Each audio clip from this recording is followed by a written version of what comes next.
Mən Çində yeni il qarşılamırlar deyə bir rolik çəkmişdim və onun altında biraz rəyləri gördüm və dedim ki, buna mən cavab verim ki, fərq nədədir?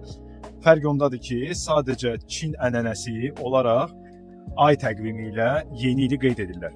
Yəni düşünün ki, müsəlmanların bir təqvimi var. 1400 neçənci ildə yaşayır sanki. Amma yenə də bu indiki təqvimlə gedirlər də, Qriqoryan təqvimi ilə. Çinlilərdə də belə bir təqvim var, amma ay təqvimidir. Onların ən böyük bayramıdır. Elə bil ki, bizim Novruz bayram kimi, belə düşünün. Novruz bayramı da bizim yeni ildir. Yəni sadəcə olaraq biraz dəyişir. Amma biz yenə də təmtəraqla çox gözəl Novruz bayramını bu yeni ildən daha geniş qeyd edirik və daha çox ənənə var bu bayramda.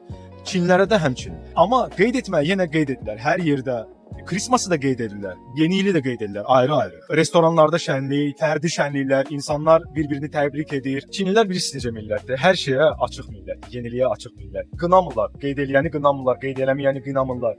Qardaş, bu son zamanlar baxıram sosial mediada, mən kutlamıyorum yeni ili, yılbaşı, nə bilim nəyi. Qardaş, kutlamırsan, kutlama da.